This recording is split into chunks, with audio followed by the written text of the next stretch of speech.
Que a graça e a paz do nosso Senhor Jesus Cristo seja abundante em sua vida, em seu coração. Nós estamos aqui mais uma vez para trazer ao seu coração mais uma pré-aula da EBD. Lembrando que nós estamos chegando à última pré-aula deste primeiro trimestre de 2021, onde nós estudamos o verdadeiro pentecostalismo. E com certeza foi um trimestre abençoado, onde nós pudemos crescer na graça e no conhecimento do Senhor Jesus.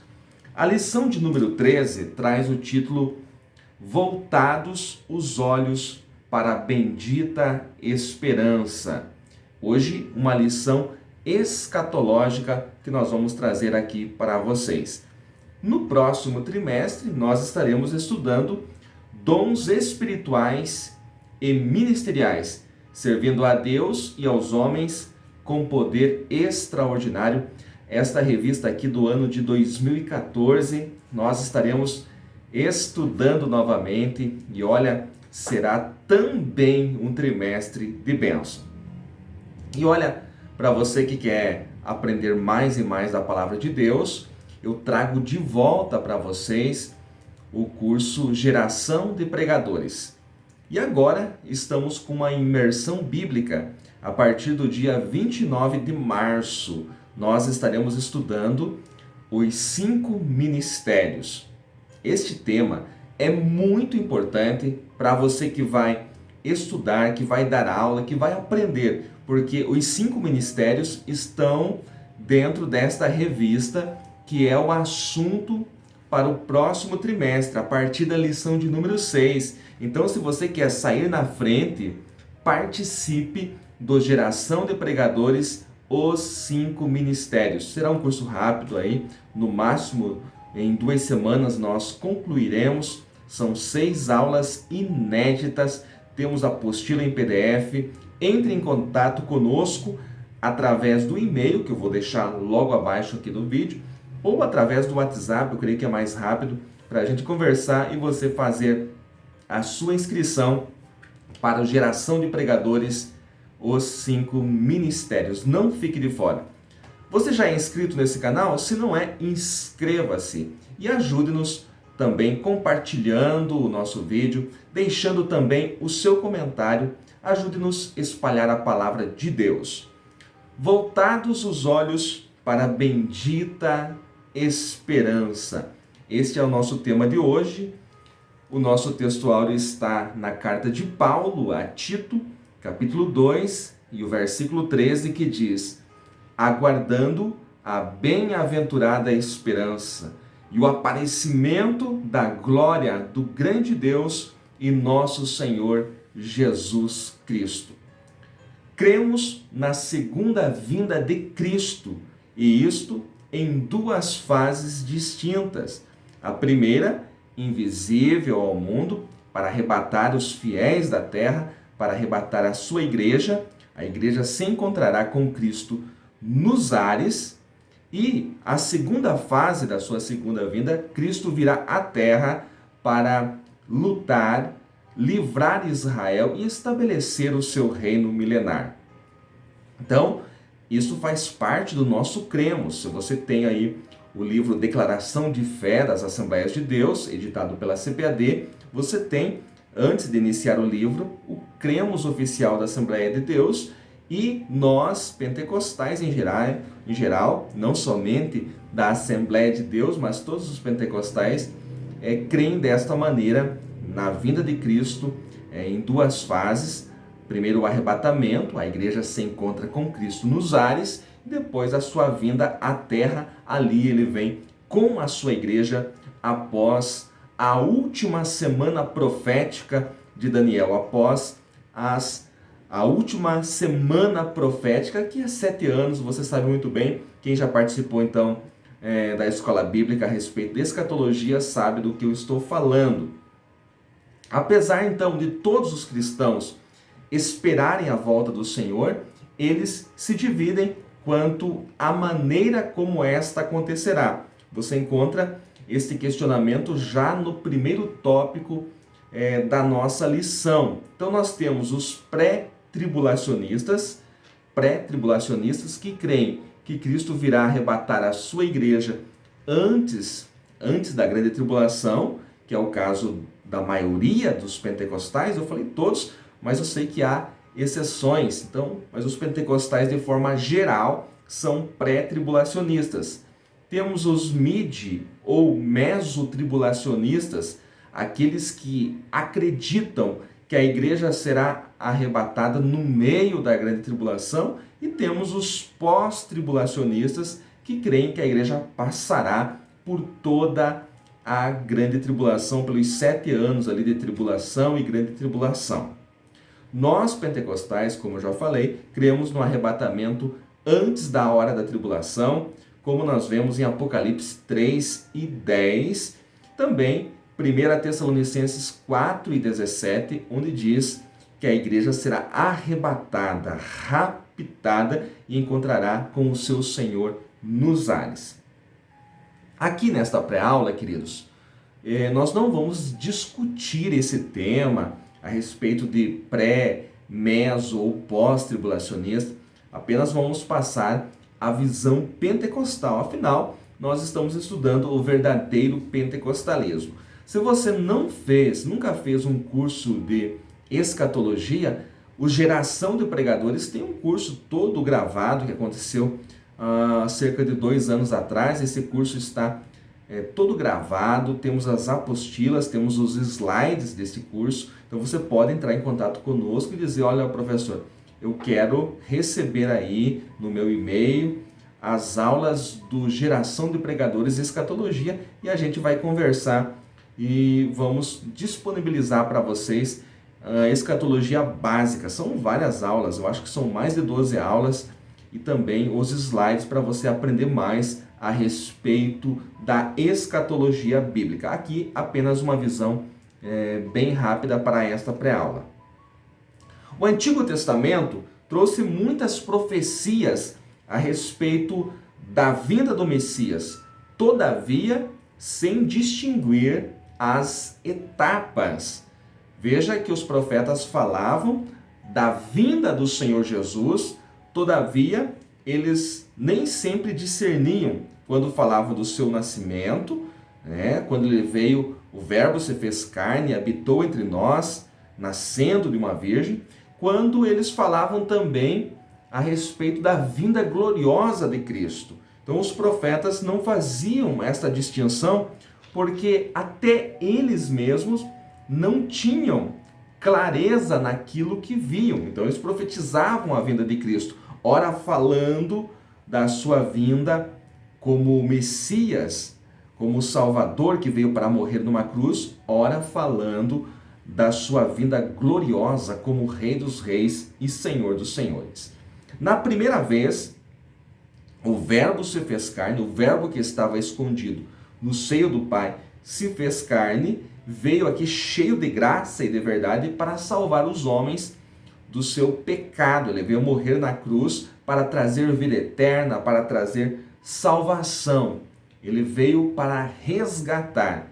Na segunda vez, ele virá em glória, ele virá para reinar. Quando Cristo vier à terra novamente, ele não vem como Salvador, ele não vem à terra como um libertador, ele vem para guerrear, para livrar Israel em meio à batalha do Armagedon e estabelecer o seu reino milenar. Os salvos, aqueles que pertencem à sua igreja, serão arrebatados antes. Então hoje a porta da graça, ela está aberta. Hoje é o dia aceitável, a graça está sobre nós. Todo aquele que crê e professa que Jesus Cristo é Senhor, tem a vida eterna, tem a salvação. Mas este mesmo Jesus, que é o Salvador, ele virá para guerrear, ele virá também como juiz. Eu quero aqui, antes de falar do nosso texto áureo, que é Tito 2,13, eu quero que vocês abram as suas Bíblias em Tito, capítulo 2, para que nós possamos acompanhar os versículos que antecedem o versículo 13. Tito 2:11 diz assim: pois a graça de Deus se manifestou trazendo salvação a todos os homens. A manifestação da graça salvadora nós vemos no Evangelho de João, nos versículos 1 ao 14, quando ele abre mão de todas as coisas. Quando o Verbo que estava no seio do Pai se faz carne e vem habitar entre nós. Esta é a maior manifestação da graça. Olha só o versículo 12. Ela nos ensina, a graça nos ensina, a abandonar a impiedade e as paixões mundanas para que vivamos neste presente século sóbria, justa e piedosamente. Então, aqueles que esperam Cristo têm uma vida de renúncia. Todos aqueles que estão esperando o seu Salvador nas nuvens têm uma vida de renúncia, rejeitam a impiedade e as concupiscências, são sóbrios, justos e piedosos. Olhe para o versículo 13 que diz: aguardando a bendita esperança e o aparecimento da glória do nosso grande Deus e Salvador, Cristo Jesus. A bem-aventurada esperança é o arrebatamento da igreja e o aparecimento é a vinda gloriosa de Cristo à terra. Então perceba que no texto áureo da nossa lição, você tem tanto o arrebatamento da igreja, o arrebatamento dos salvos, quando a igreja será raptada da terra e se encontrará com o Senhor Jesus nos ares, quanto a sua vinda gloriosa. Olhe para o versículo e veja: aguardando a bem-aventurada esperança, que é o arrebatamento, e o aparecimento da glória do grande Deus. Porque quando Cristo vier à terra, a sua igreja e aqueles que morreram em Cristo voltarão com ele. Então, no arrebatamento, Jesus Cristo vem para os seus. Na sua vinda gloriosa, ele vem com os seus. Então é necessário que você, cristão pentecostal, você, professor da escola bíblica, tenha claro aí a escatologia bíblica na sua mente, no seu coração, para que você possa transmitir aos seus alunos. Vamos então para o texto que é a leitura bíblica em classe. Atos dos Apóstolos, capítulo 1, os versículos 6 ao 11. Aqueles, pois, que se haviam reunido, perguntaram-lhe dizendo: Senhor, restaurarás tu nesse tempo o reino a Israel?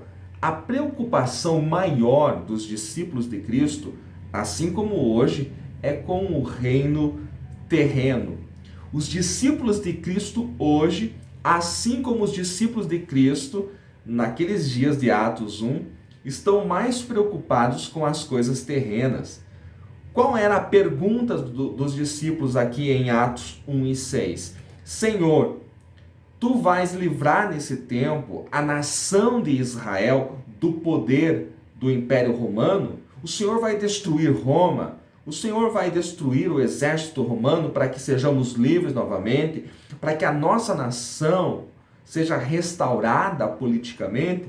Então veja que eles estavam fazendo perguntas terrenas quando Jesus estava falando de coisas espirituais. Olhe para o versículo de número 7.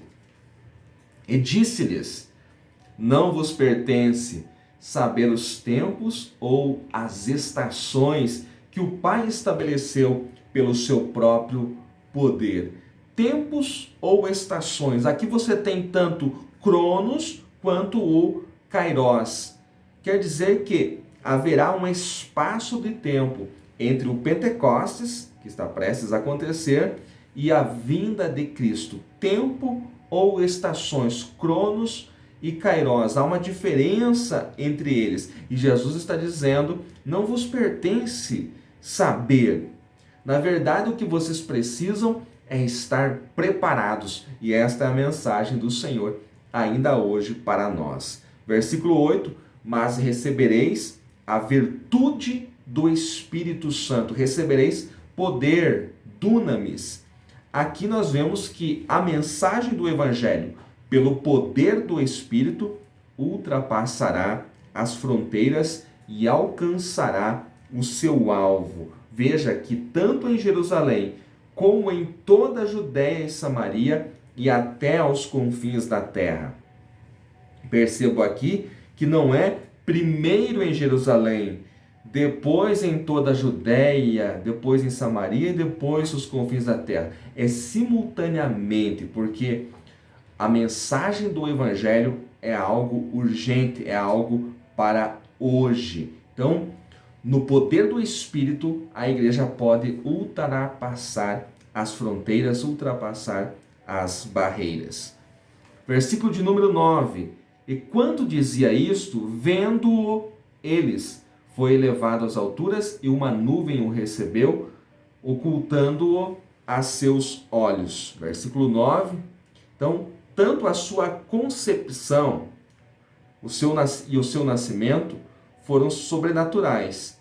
Assim também a sua ascensão aos céus foi sobrenatural. Como pode uma virgem ficar grávida? O Espírito Santo envolveu Maria e ela concebeu. O seu nascimento também foi algo sobrenatural. E agora nós vemos a sua ascensão aos céus, no versículo de número 9, diante da visão dos discípulos também de forma sobrenatural. Assim também será a sua vinda. Olhe para o versículo 10 que diz: e estando com os olhos fitos nos céus, no céu, singular aqui, enquanto ele subia, eis que junto deles se puseram 2 varões vestidos de branco. Os discípulos aqui estavam atônitos, estavam maravilhados, estavam perplexos. E os anjos que apareceram ali reafirmaram a mensagem da sua vinda. Os anjos estão aqui para confirmar e reafirmar a vinda do Senhor Jesus. O versículo 11 diz: os quais lhes disseram, os anjos disseram: varões galileus, por que estáis olhando para o céu? Esse Jesus, este mesmo Jesus, que dentre vós foi recebido em cima no céu, há de vir, assim como para o céu ouvistes ir. O cenário deste verso refere-se à vinda gloriosa de Cristo à terra e não ao arrebatamento. Então o versículo 9 não está se referindo ao arrebatamento, porque os anjos aqui estão falando com os discípulos como representantes da nação de Israel e não como igreja. Então eles estão dizendo: esse Jesus que dentre vós foi recebido em cima no céu, há de vir, assim como para o céu ouvistes ir. Então, quando a Bíblia diz lá em Apocalipse que todo olho verá a vinda de Cristo, está se referindo à sua vinda à terra, quando ele vem com os seus e não para os seus. A igreja não está aguardando a vinda gloriosa de Cristo à terra. A igreja aguarda o arrebatamento que antecede a grande tribulação. A vigilância é necessária, pois a vinda de Cristo é iminente. O Senhor Jesus, quando esteve aqui na terra, ele foi bem claro nisso. Quero ler alguns versículos em Mateus, por exemplo, Mateus 24, 42, Jesus diz: portanto, vigiai, porque não sabeis a que hora há de vir o vosso Senhor. Também Mateus 25, versículo 13, portanto, vigiai, porque não sabeis o dia nem a hora que o Filho do Homem há de vir. Temos também Lucas 12 e 14 e muitas outras referências do Senhor Jesus falando a respeito da sua vinda iminente, a respeito de estar vigilante, esperando o Senhor a qualquer momento. E essa é a mensagem hoje, neste tempo de crise, nesse tempo difícil que estamos vivendo. A igreja precisa estar preparada para a vinda de Jesus. O último tópico da nossa lição fala a respeito de fidelidade. E nós sabemos que o nosso Deus é fiel. É necessário fidelidade de nossa parte também. Assim como Deus é fiel, é necessário fidelidade da nossa parte. Fidelidade é a qualidade daquele que é cheio de fé. Fidelidade é uma parte do fruto do Espírito. Se você olhar para Gálatas 5:22, você irá notar que fidelidade é uma parte do fruto do Espírito. Se você tem o fruto do Espírito, você é fiel. Quero encerrar aqui esta pré-aula lendo com vocês o Salmo 36 e o versículo 5, que fala da fidelidade do nosso Deus. O teu amor, ó Senhor, alcança os céus. A tua fidelidade chega até as nuvens. Veja como é grande, como é maravilhosa a fidelidade do Senhor. E se Ele é fiel, nós precisamos também sermos fiéis a Ele. Queridos irmãos, eu quero agradecer o carinho de todos. Vocês que sempre estão acompanhando as nossas pré-aulas. Nos ajudem, orem por nós. Vocês que deixam os seus comentários, isso é muito importante, o seu retorno, o seu feedback. Nós sempre procuramos trazer uma pré-aula rápida, porém bíblica. Veja que não fico falando de conceitos, de coisas que eu penso a respeito disso. Veja que nós trazemos o texto sagrado, textos da Bíblia Sagrada, e fazemos a sua interpretação, fazemos a sua exegese para abençoar a sua vida, para que você possa, em cima desse comentário, preparar a sua aula. Se isso é importante para você, deixe o seu joinha, inscreva-se no nosso canal e olha só, geração de pregadores, os 5 ministérios. O que você sabe sobre os 5 ministérios? Eu vou trazer segredos, eu vou trazer revelações preciosas das Escrituras nesta imersão bíblica.